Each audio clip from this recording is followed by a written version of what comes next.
When I last sent you a message, it said, "Life can be tough, my friends, but so are all of us as we keep on during COVID and to stay strong and renew memberships."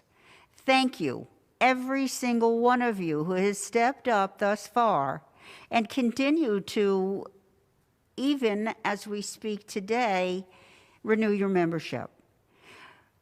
For all of you tuning in today, right now, let me set the stage to enjoy Margaret's introduction to Chris Coogan. Know that you can click back on if now isn't convenient to enjoy any time that's good for you, as well as to view our past meetings. Stay tuned for information on our upcoming speakers for January and February. Thank you for your courage, strength, and sticking together. That certainly gives us great pause and gratitude indeed. Happy holidays to each and all of our wise women. And here's Margaret. Welcome to all the wise women joining our next virtual meeting, which is going to be, I think, one of our best meetings because we're privileged to have with us today the multi-talented Chris Coogan.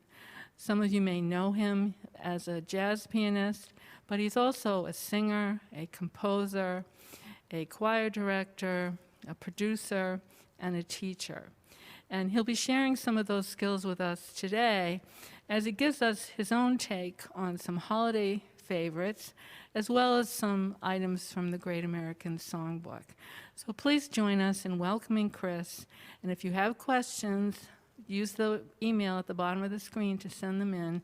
We'll be asking Chris questions after he finishes his performance. Thank you, Margaret. Thank you, Barbara. It is such a pleasure to be here with the Westport Women's Club.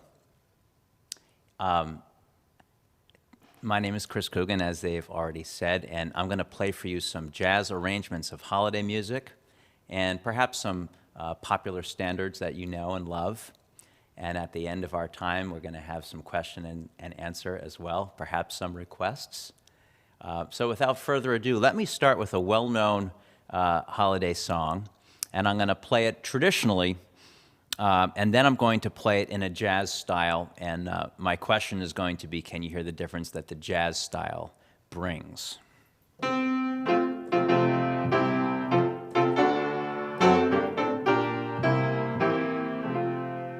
That's the traditional style, and the way I would do a song like this is...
Oh, Christmas tree, oh, Christmas tree. So that's the song that everybody knows and loves, but you can put it with a jazz beat. I'm a jazz musician. That's what my training has been, and for many years I've been playing. I've been a local musician in the area, playing gigs and doing all sorts of cocktail parties and jazz work with my trio. I direct choirs. I do a lot of theater work, and I've also been here at Temple Israel, where we are now recording for their services. And as a local kind of musician around town, my jazz sensibility has shaped what I do. So one of the things I like to do is to play songs and put a kind of a jazz beat to them. Probably the most well-known jazz, like Christmas stuff, would be Vince Guaraldi's Peanuts special. He has a song called Christmas Time Is Here, which is really nice.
And his most widely known one is Linus and Lucy.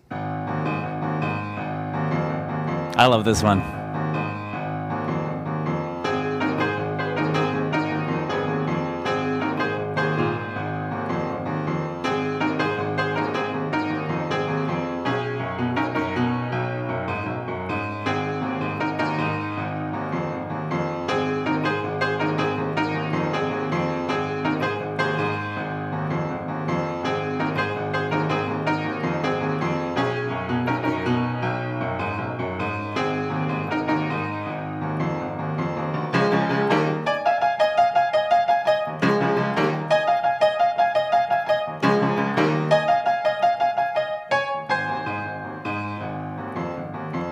Now this is what I did to the Peanuts song. I put my own little part to it.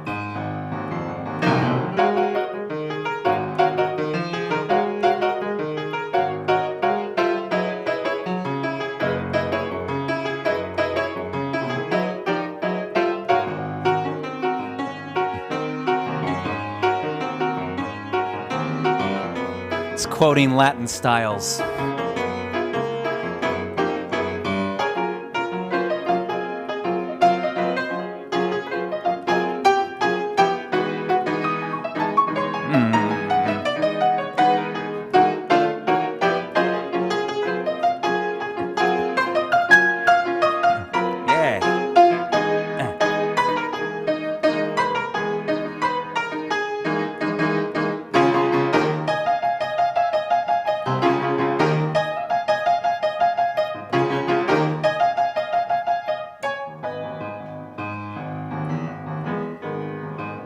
Now I do it in the minor.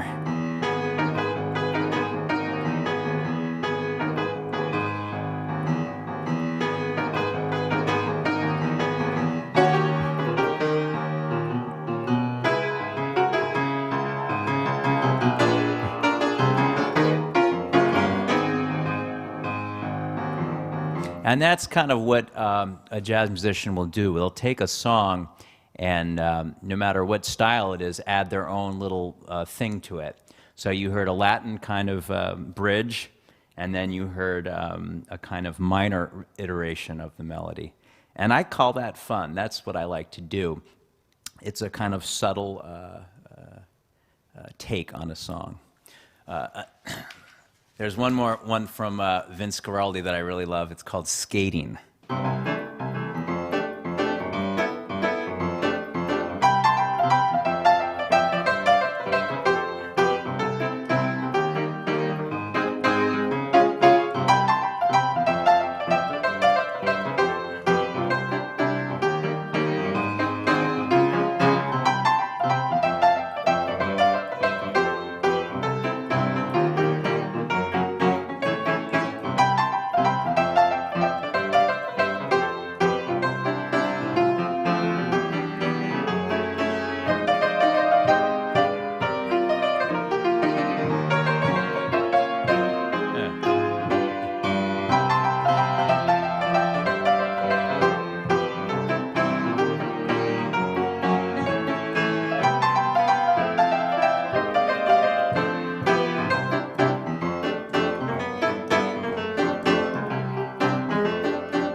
I guess one of the things that makes jazz jazz is the improv. It's the, taking a chord structure and the scales and the chords and putting it all together and creating your own little melodies. Each person does it a little differently, and that style is what you're listening for, not just the obvious, melody or the words or the lyrics, which is the first and foremost thing that most people listen for, but going past that, listening to the person's style. One of the musicians that I really loved growing up was Nat King Cole. I just loved the fact that he was a piano player, that he became a singer. I don't think I sing as good as Nat King Cole, I only wish, but here's my rendition of his Nature Boy, which is one of the ones I love. And of course, his rendition of Chestnuts Roasting in an Open Fire was amazing. But here's, going out of the holiday genre a little bit, let's do Nature Boy.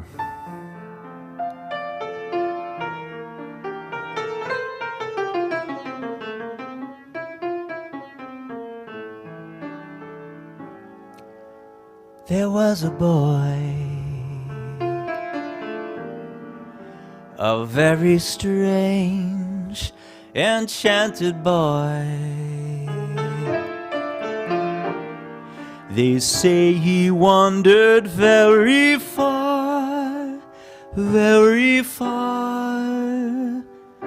over land and sea. A little shy and sad of eye, but very wise was he. And then one day, one magic day, he passed my way. And while we spoke of many things, fools and kings, this he said to me: the greatest thing you'll ever learn is just to love and be loved in return.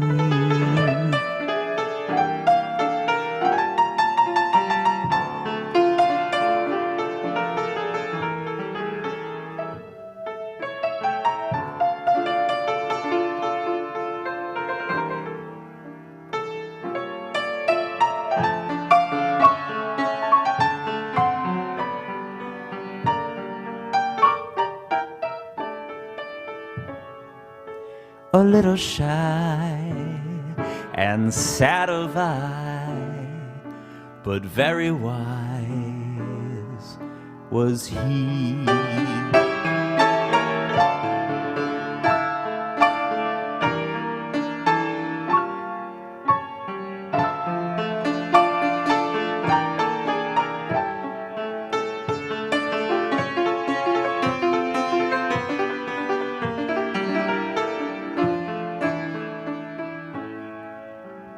The greatest thing you'll ever learn is just to love and be loved in return.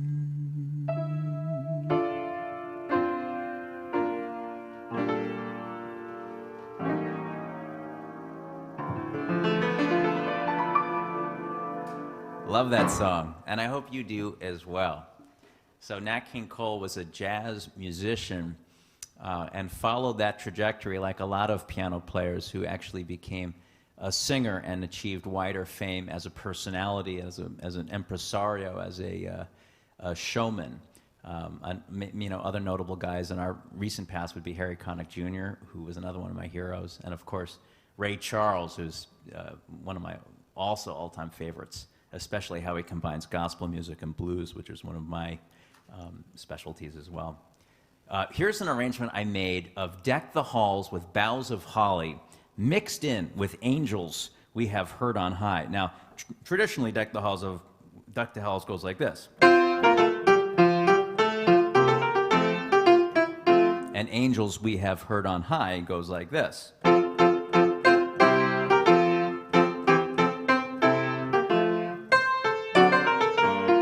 And so on and so forth. And here's what I did with it.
So when I make arrangements, I try to take the melody and be true to the melody, but I try to put new chords and a new kind of sensibility about it, so that it kind of takes on various attributes, very stylistic things that become quote unquote jazzy. Here's another one. It's a Christmas carol from I think the 15th century, and the text of it is, "I saw 3 ships come sailing in on Christmas Day," which was probably some code word, back in the Middle Ages, because there's no, ship story in the Bible, but the Middle Ages was a fanciful time where they had things meaning different things, and that's the quality of the storytelling. Anyway, this has a kind of Celtic feel, traditionally. And this is what I do with it.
Irish music. All right, so going back to some standards, I think you'll all know this one. Every time it rains, pennies from heaven. Don't you know each cloud contains pennies from heaven? You'll find your fortune falling all over town. Be sure that your umbrella is upside down. Trade them for a package of sunshine and flowers. And if you want the things you love, oh, you must have showers. So if you hear it thunder, don't run under a tree. There's pennies from heaven for you and me.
Every time it rains, it rains. Don't Don't you know each cloud contains? You'll find your fortune falling. Just be sure that your umbrella, trade them for a package of sunshine and flowers. And if you want the things you love, well, you must have showers. So if you hear it thunder, don't run under a tree. There'll be pennies from heaven for you and me.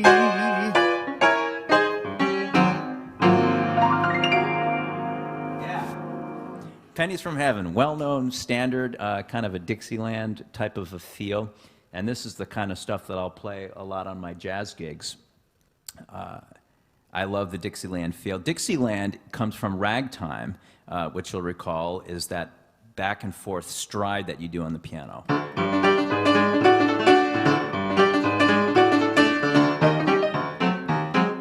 So that's what stride piano is, and that gave birth to Dixieland music, which is an ensemble style that features the trumpet, the clarinet, the banjo, the piano, of course, and all manner of the trumpet, trombone, all the people playing together, and it kind of was the first jazz style. And one of the styles I really loved because it was so happy. The music was just joyous. It was dance music, and I think we perhaps got away a little bit from that with jazz. And as we got into more of the bebop style, it became more interesting, more clever, more artful. But perhaps we lost a little bit of that joyousness.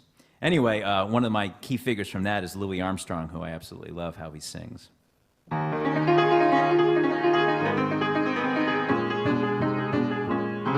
Let's do a Dixieland song.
So Louis Armstrong's Mac the Knife. So Dixieland is a great style, and it's interesting how you can take these jazz styles and bring them to a genre. So let's take the holiday genre. You take a song like, I don't know, something like Jingle Bells.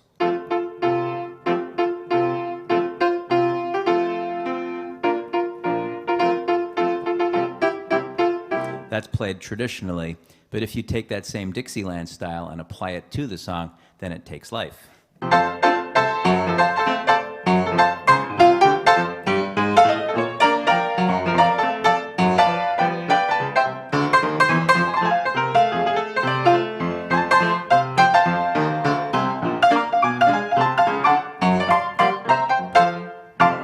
Yeah, an interesting one for this is God Rest You Merry Gentlemen.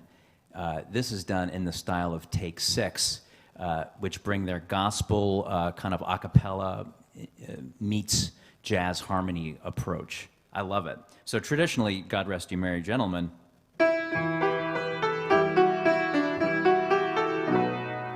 but this is how we're going to do it.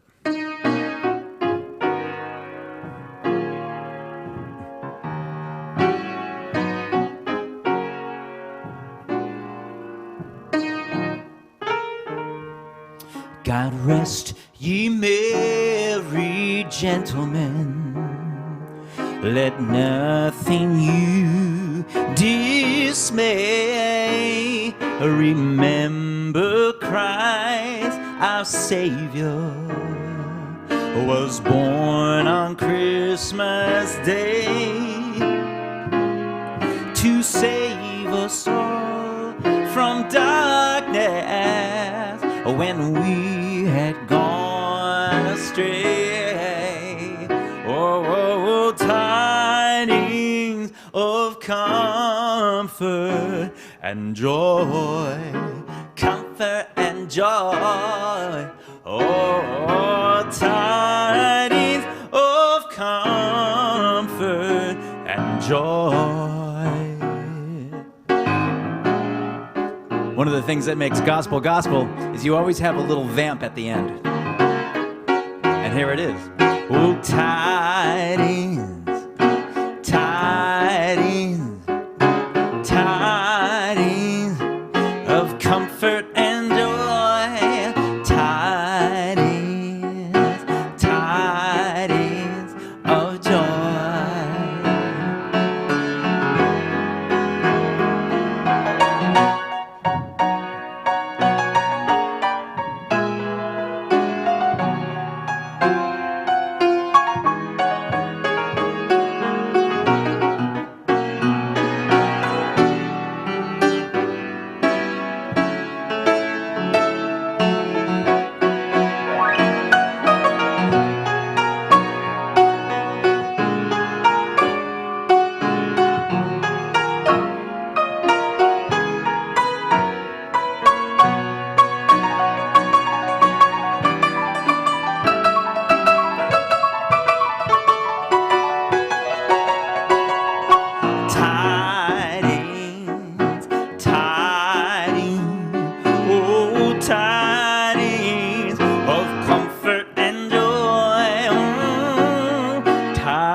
So there's a gospel rendition for you of A Christmas Carol. Let's switch genres for a minute and do a Hanukkah song. Happy Hanukkah to all my Jewish friends. All right, so.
All right, so in terms of the Jewish style. It's kind of drawing on so many traditions, and it's so vast and wonderful.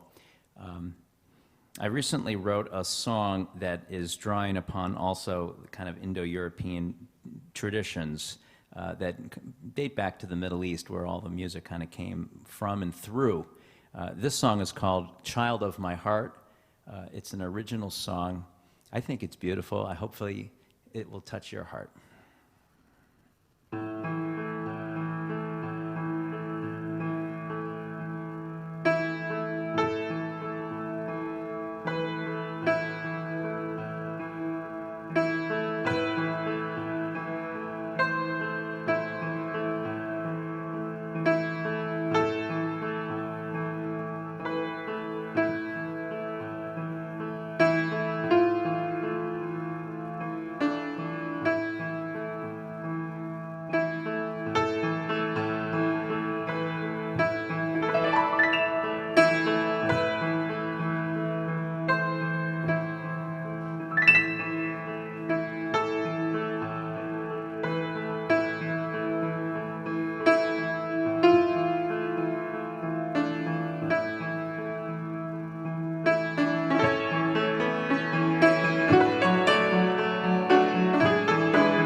Thank you, and that's an original tune and one that draws upon that tradition that I call it Indo-European, but it's a Middle Eastern tradition, and it's all throughout the region.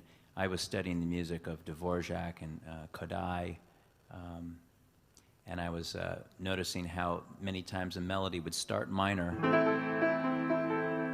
and then end major and go in between those two different sonorities. And so I thought I would write a song with that in it. All right, so another original song. This one is about missing, and I think in this day and age of quarantine that we're all experiencing missing and longing. This is called That's My Wish. And I wrote the music, and my wife, Marion, wrote the words with my brother, David.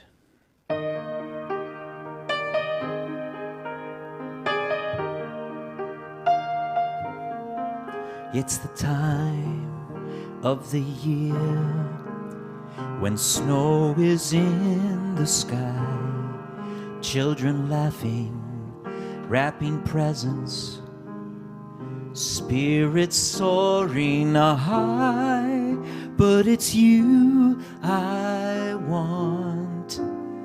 You're my Christmas list, to be with you, just for one more kiss. That's my wish.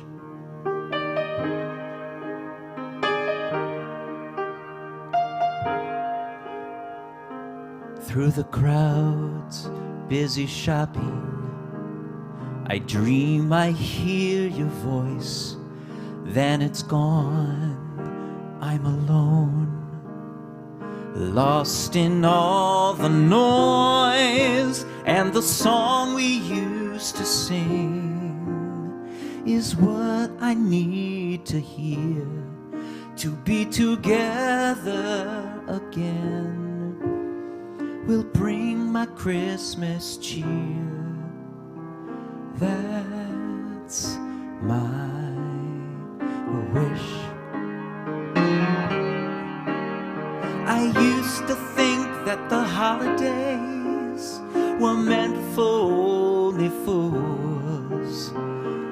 Then I met you and suddenly I'm breaking all my rules. Of all the times I've been in love, I know one thing is true. I should have known much sooner what I had in you.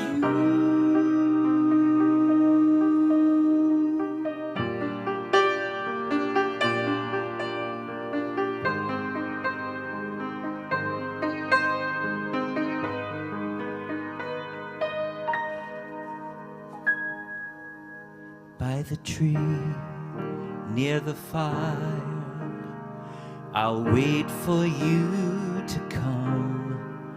You are all I desire, my joy when dreams are done. Let me hold you tonight by the Christmas lights. If you can open up your heart, I will share my life to be with you.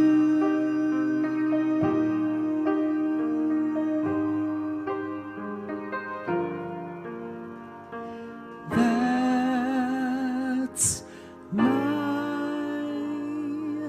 wish.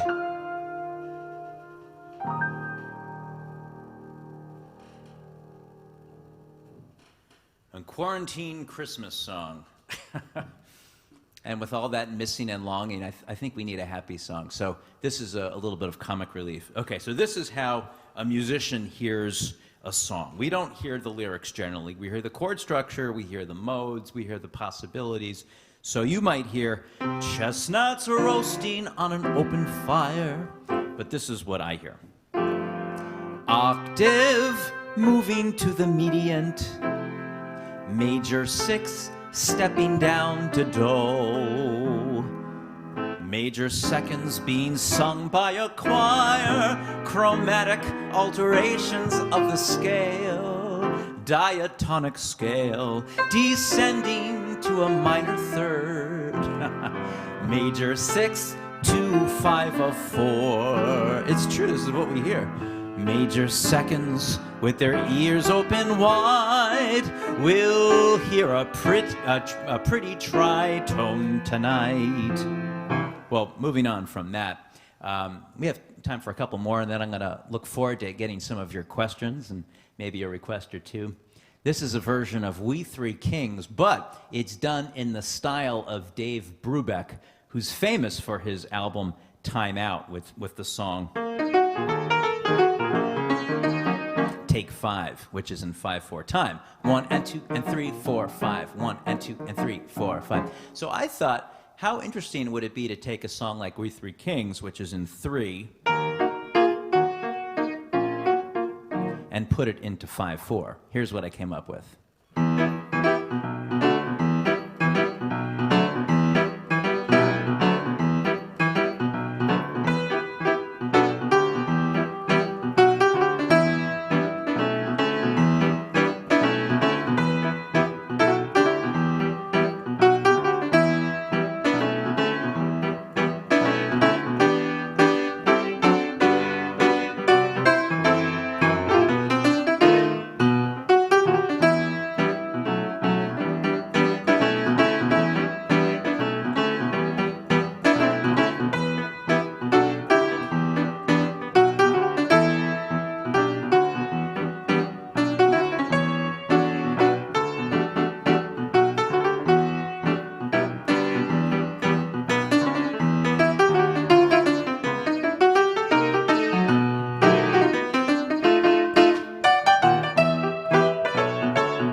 Another song you can put in 5/4 time is...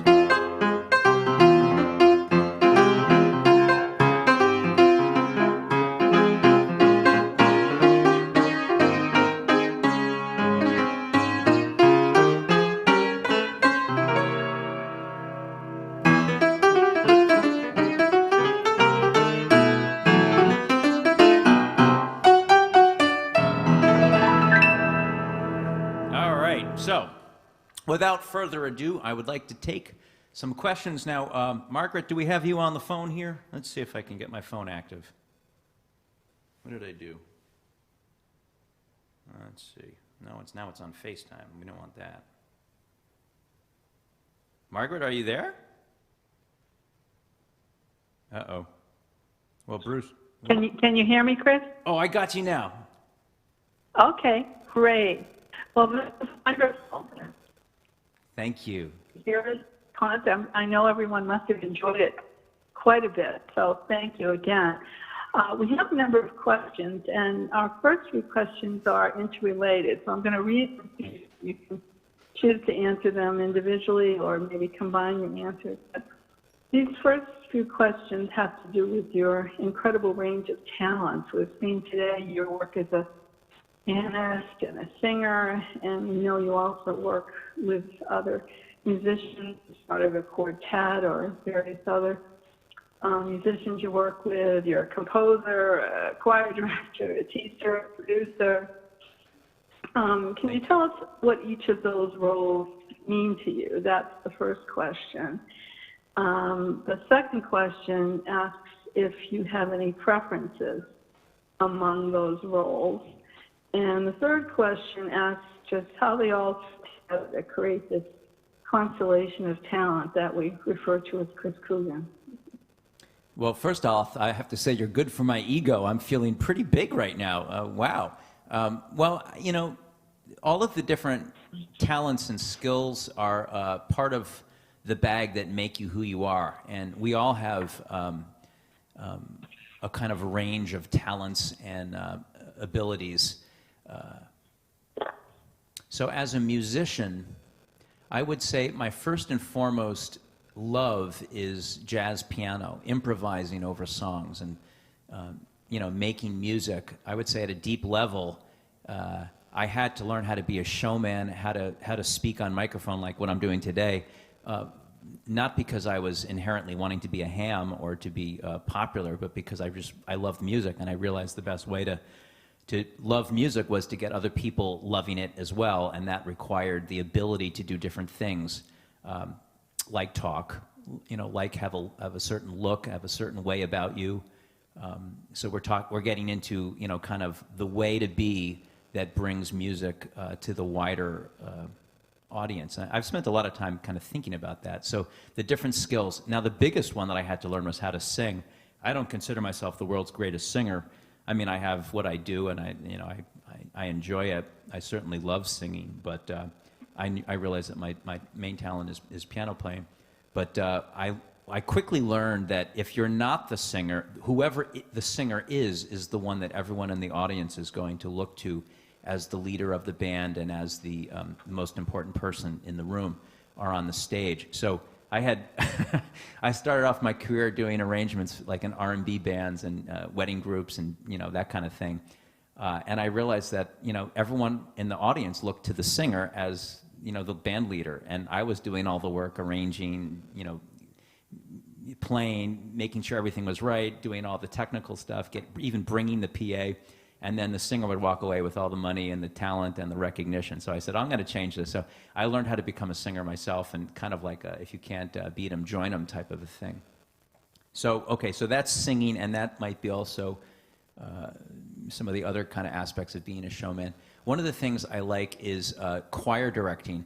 I grew up singing in church choirs, and of course, school choirs as well, but the church choirs led to kind of a love of opera music. I was in a mall, and then I had visitors, and I did the whole kind of Anglican church, high church thing, which led me in that direction. So I've always had a love of choral music. When I went to college, I fell in love with black gospel music as a new kind of extension of religious fervor, but also as a way to bring jazz and blues and all that kind of stuff together with the choral music that I love. This is a new way of doing choral music. Then when I got out of college, I realized that I want to continue doing gospel music, so I found a way to do it with the wider and whiter community. And so I've had my Good News Gospel Choir for the last 25 years that has been doing that kind of stuff.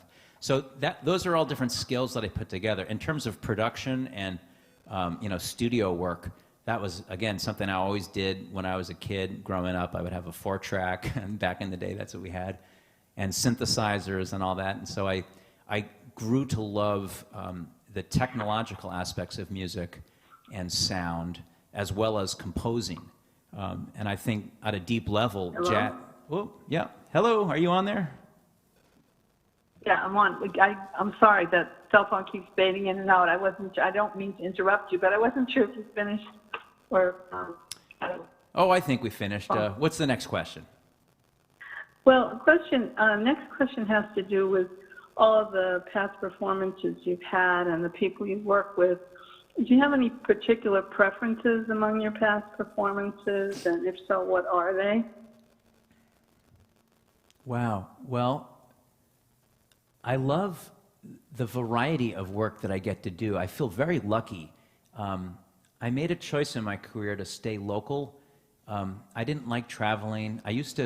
I've toured with a few people, and I've never really liked the experience of hotel rooms and spending 12 hours on the road to do a little gig, and I don't know.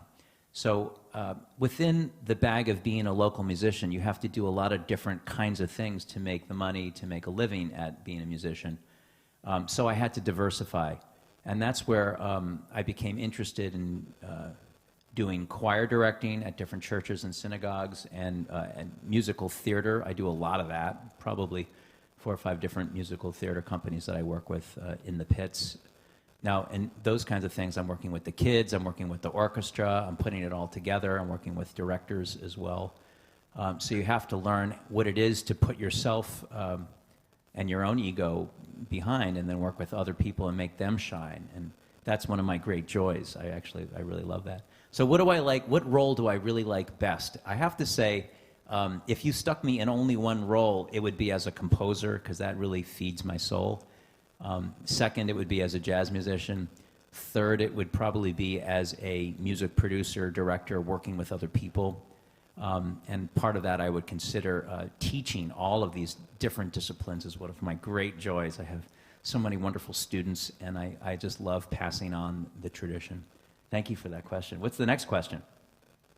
Well, next question has to do with the future. Do you have any sort of wish list for the future? Any locations where you'd like to perform, any particular performers you'd like to be with, or any other types of music you would like to play? Wow, it was such great questions. Thank you so much. I mean, in this day and age of pandemic and quarantine, the performance opportunities are so small. I'm not doing much these days. So I appreciate this gig very much, and I appreciate being with you all. And I'm sure you all feel the same way, a little bit lonely, a little bit, just to yourself. It's been a great time for composing and studio work and teaching on Zoom, but not for performing. So what do I wish to do in the future? Well, surviving would be good. I'd like to, get through this healthy with my family and whatnot. In the future, I'd like to continue to do concerts that involve my own creativity. So when you're a musician, you often have to play cover tunes and play music that's not necessarily the first kind of stuff that you would choose to play, but you do it because you want to make money and you want to be involved and in vogue, and that's what people want to hear. So I would say that what I would like to do is more concerts of my own material and my own, whether it be compositions or rearrangements, like you heard some of this holiday stuff that I rearranged. That would be my preference. What's next? Okay, well, our next question has to do with the past. You mentioned a few musicians that influenced you when you played certain pieces. But what about when you were early in your career, where there were certain musicians that influenced you in terms of your choice of a career and in terms of the kind of music you chose to concentrate on?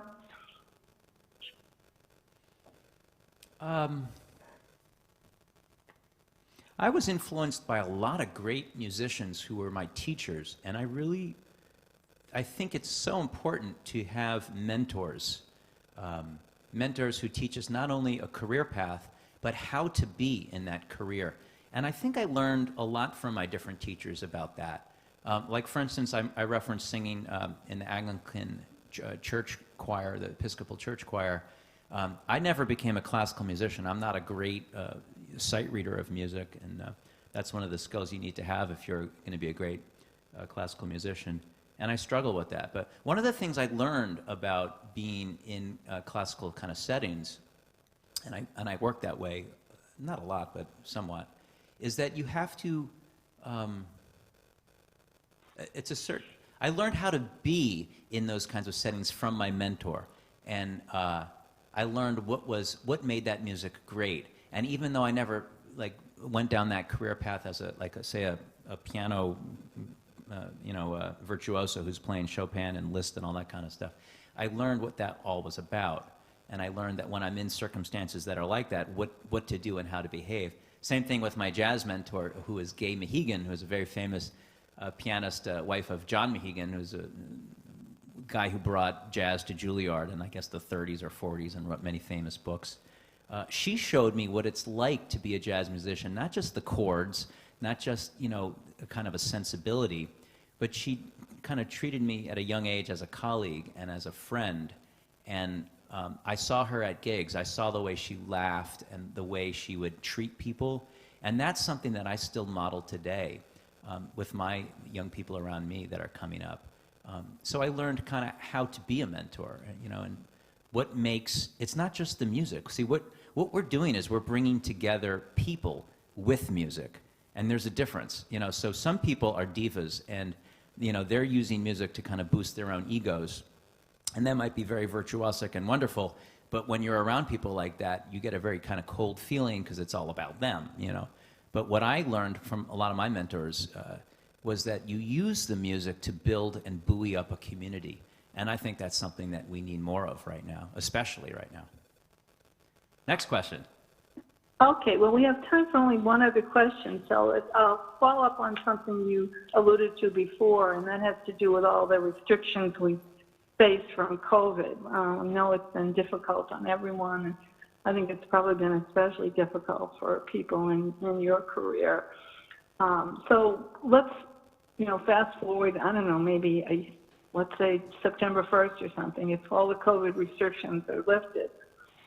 How easy or difficult do you think it's going to be for musicians and other people that you work with to sort of pick up where we left off? Yeah. Think that's going to be smooth, or is it going to be something where... Well, I would hope it would be smooth. Yeah, Margaret, I hope it would be smooth. I think we're all looking forward to, the vaccine coming out and being able to feel safe again. I think we all miss community. I think there'll be a big backlog of people wanting to get out, which is going to be good for the entertainment industry, that I'm in. However, I do think that even the vaccine being out is not necessarily going to mean it's going to be safe in the next, foreseeable future. We could certainly hope for that. So it has taught us, how precious our communities and our time together is, and I think we've learned a newfound kind of feeling about how wonderful it is to be together. So let's hope that we can look forward to a bright future, especially in the entertainment industry. Broadway, I think, is, when did they say it's opening in 2021? I think I heard that. So that's Well, that's the plan, I believe. Yeah. Yeah. Well, let's hope. Let's hope, huh? Okay. Well, thank you so much, Chris. It's been wonderful, both your performance and your questions that you answered. And we wish you a happy holiday, and all the wise women out there, we wish you a happy holiday as well. And look forward, as we just said, the vaccine's out there. We're all going to get together at some point soon. Thank Take you care. so much, Bye-bye. Margaret.